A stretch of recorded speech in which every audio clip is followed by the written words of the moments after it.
Hey there guys, alright, today we are back with another History Matters video. This time, 10-minute history, the Weimar Republic and Nazi Germany short documentary. Honestly, yeah, this is something I know a decent bit about. I used to know a lot more because I used to study it more. But go ahead and just dive right into the video. I'm sure they're going to get their information right. 1918, I will see if I can expand on the First any. World War is finally over. As punishment for losing, Germany's two wartime allies, the Austro-Hungarian and Ottoman empires, were carved up shortly afterwards. The pressures of defeat plunged Germany into chaos, and as a result, the Kaiser abdicated. Revolution Down with the government! Down with the current counter-revolution government! were the Down with the next government! order of the day, and in the small town of Weimar, Berlin was too dangerous, the Weimar Republic was declared. The next year, the Allies signed the Treaty of Versailles, which dictated the terms of Allied victory. This territory was lost, and the Rhineland was occupied by the Allies. Germany further had Limits placed on Germany: no more than 100,000 men, no tanks, no submarines, no airplanes. All of which Hitler would go against. Very massively, pay war reparations, A lot of... Technically, it was only 50 billion. Regardless, it was still a staggering amount. and also had to accept almost full responsibility All for your the fault, war's yeah. outbreak. So this new Weimar Republic was one of the most democratic nations in the world at that point. Yes, because... Yes, they had voting rights, yes. Suffrage was granted to For everyone black over the women age of too, 20, including women. The German people could vote on two aspects. Like, the Weimar Republic was like... If you want to talk about... Honestly, probably even comparing it to the modern-day democracies, Weimar Republic probably still stands pretty up there in terms of, like, how democratic. Aspects of the national government. Every 7 years they voted on a president who presided over the German parliament, the Reichstag. Every 4 years people would vote for political parties in national elections for the Reichstag via a system known as proportional representation, whereby the percentage of votes nationally dictated the percentage of seats in the Reichstag. The president could call elections whenever he felt and also had the important job of appointing the chancellor who ran the government and could propose laws. These laws had to be passed by a majority vote in the Reichstag, and since no party ever got 50% of the seats, that meant the parties would have to cooperate. No, democracy did not guarantee harmony, and there was numerous attempts at revolution, such as the quickly aborted Socialist Republic of Bavaria and the 1920 revolution led by Dr. Wolfgang Kapp.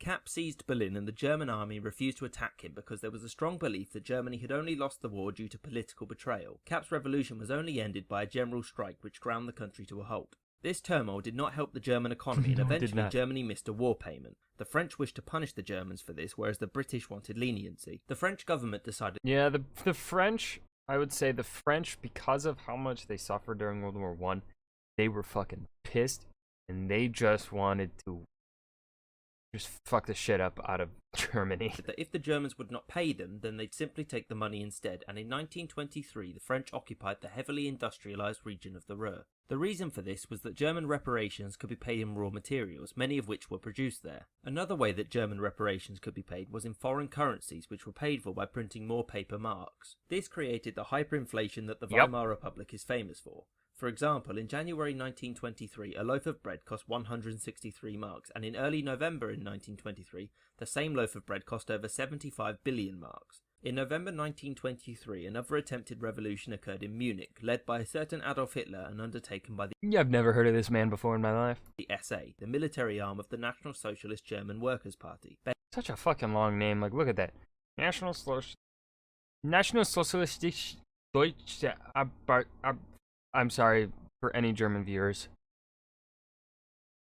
I can't speak German. Better known as the Nazi Party. At least not your long-ass words. When other nationalist politicians refused to help Hitler and the Go army away. was called in. Hitler was wounded and arrested shortly afterwards. It was in prison that Hitler dictated his autobiography, Mein Kampf, which became the bedrock of Nazi ideology. All of this became would a make it seem millionaire like the from it. Weimar Republic was about to immediately collapse, but it managed to survive thanks to the intervention of two specific individuals. Gustav Stresemann, who helped to repair relations with France, and Charles Dawes, an American who would later become vice president, who helped to relieve some of Germany's economic problems. Germany's repayments were lowered, the French agreed to leave the Ruhr, and America agreed to loan Germany money, which created I'm fucking American. a strong economic link between the two countries. So then the Great Depression struck, tanking the US economy and dragging Germany's down with it. Paul von Hindenburg, the president of Germany at the time, failed to get the Reichstag to agree on a response. You suck. I hate you. As a result, he had to invoke Article 40. In order to help fix the economy, Hindenburg brought economic matters under the umbrella of emergency regulations so that he could bypass the Reichstag. Which allowed the president to pass laws without the approval of the Reichstag in times of emergency. The biggest problem with Article 48 was that there was no definition of an emergency, meaning it was open to abuse. The German people turned to different political parties to fix the problems. Some chose communism, whereas others placed their faith in the National Socialists. The Nazis believed Unify the German-speaking peoples, make Germany self-sustaining, eradicate the threat of communism, expand Germany by seizing neighboring lands for Germans to expand into, assert the superiority of the Aryan people, but not the historical Aryan people. No, not the Aryan people of India, Iran, that kind of area. No. Like this Aryan people that the Nazis made. And then answer the Jewish question by removing the Jewish people from Germany. That the German-speaking peoples should be united in a single state. They argued that communists and the Jews were the enemies of the German people and as such had to be removed. The Nazis were popular because they wished to disregard the Treaty of Versailles, which many Germans considered insulting. They also wished to limit any foreign involvement in German affairs by limiting the rights and numbers of foreigners in Germany. Another reason was people's anger with the continuing economic crises which they were desperate to end. I think it was mainly the people's anger, but even then they did not gain the majority and they had to work with other parties to gain that majority, to then they abused that majority to just get complete control. A series of elections led to a massive increase in the number of seats held by the Nazis. Only 33%. By 1932, they were the largest party by far. After continuously coming first, Hitler asked President Hindenburg to be made Chancellor, which he refused several times because they were worried that Hitler would overthrow the government. Yet eventually, after the Nazis' continuous victories in elections, Hindenburg agreed to give him the job in January 1933. Then Hitler immediately began working to overthrow the government. A fire started. A Dutchman called Marinus van der Lubbe was found at the scene and he admitted to starting the fire. He was later sentenced to death. In the Reichstag by a young Dutch communist was used by Hitler to paint all communists as the enemies of Germany. Okay, so it was started by a communist. But I always... See, I had never learned the true cause of the fire. I had always just thought it was... I always kind of believed the rumor that it was started actually by the Nazi Party and then blamed on the communists. Hindenburg, under pressure from Hitler, issued the Reichstag fire decree. Freedom of expression, freedom of the press, right to privacy, right to protest. Laws didn't have to abide by the Weimar Constitution. The government did not need the approval of the Reichstag to pass laws. Enabling Act, which suspended many civil liberties and made Hitler the de facto dictator of Germany. These were passed mainly because the opposing communist parties were outlawed and that the vote was being held in a building filled with armed members of the SA. Over the next few months, Hitler established the secret police, the Gestapo, in order to help shore up his position. He outlawed trade. Oh no! Organizations which work to improve working conditions for workers by using collective bargaining and threats of strike action. Unions, as they were seen as pretty communists, and in July he abolished all other political parties. In 1934, Hitler Kill ordered everybody, the SS, buy more another flags, oh my paramilitary God. group, and the Gestapo to eliminate his enemies, which included the head of the SA, Ernst Röhm, in an event known as the Night of the Long Knives. This was mainly because Hitler felt that the SA was the only force that could stop him. Shortly after this purge, President Hindenburg died, and Hitler assumed the role of president as well as that of the Chancellor.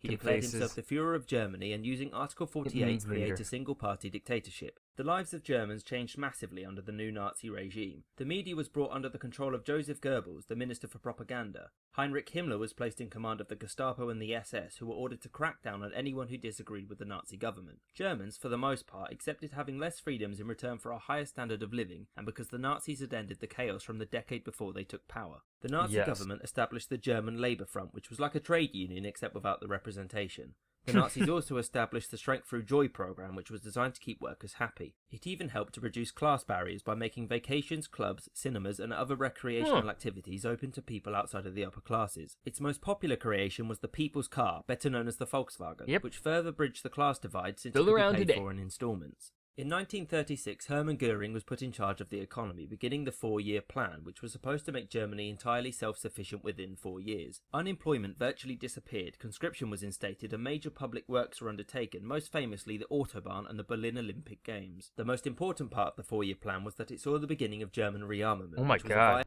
From 120 to 1.5 million.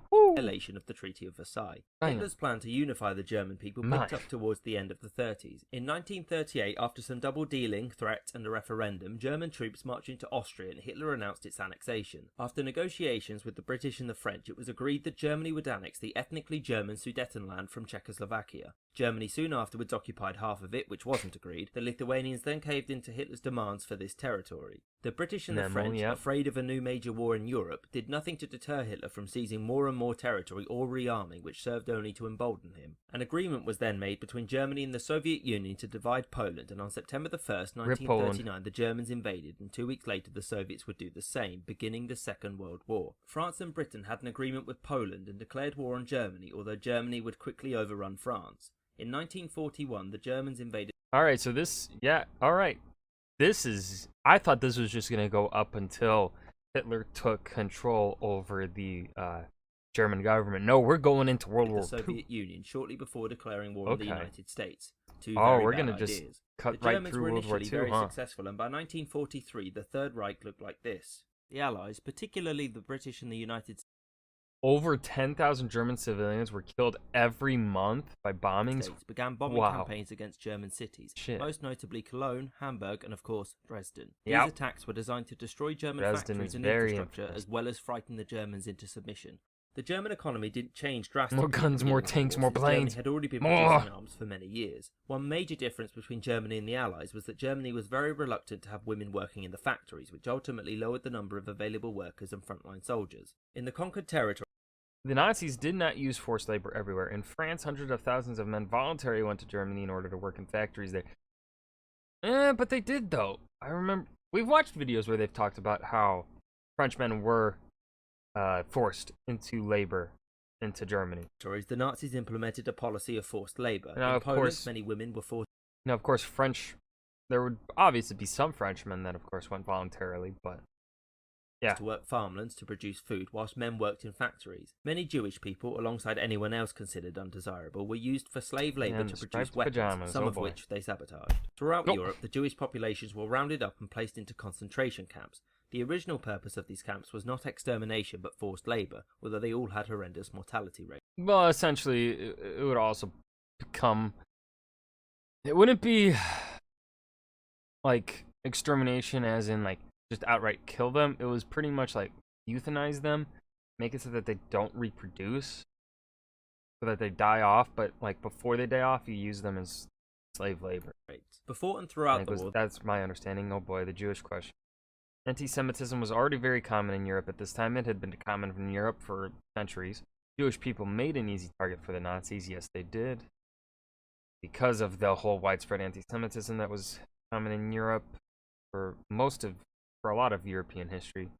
There was a widespread belief that the Jewish did not fight in the First World War for Germany. As such, the loss of the war was blamed on them. Well, the Nazis had attempted to decide on what they would do with the Jewish population of Europe. At first, the Nazis wished to deport them, and in fact some were sent to Palestine. It wasn't until 1942 that the camps began to explicitly exterminate prisoners, or that specialised extermination camps were opened. The best known camps being Auschwitz and Treblinka, where over 1.5 million people were killed between them. Throughout the Holocaust, it is believed that roughly 5.5 million Jews were killed alongside roughly the same amount of Poles and Soviet prisoners. Gypsies, those with mental and physical disabilities, as well as homosexuals, were also exterminated alongside them. Having failed to conquer the Soviet Union, the tide of the war changed against the Nazis, and the Soviets managed to force them all the way back into Germany, liberating many of the concentration camps on the way. Okay, yeah, liberating the camps. I wouldn't say liberating the country. At the same time, the United States, United Kingdom and Canada, amongst others, invaded Western Europe, and together they managed to push the Nazis back into Germany as well. Most of the German High Command, including Hitler, committed suicide in April 1945, and Germany surrendered in May, thus ending the Third Reich and the Nazi regime. Germany was occupied, and the surviving Nazi leaders were put on trial at Nuremberg, where many were sentenced to death. After its surrender, Germany and Berlin were split into occupied zones, and both began the process of denazification. The Allied occupation zones were soon combined into the Federal Republic of Germany, and the Soviet-occupied zones became the German Democratic Republic, known as West and East Germany respectively.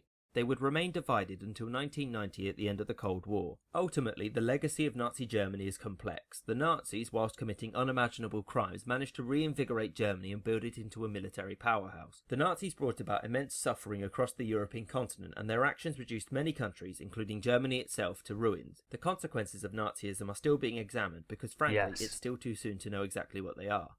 I hope you enjoyed this episode. 100% I agree with that statement at the end.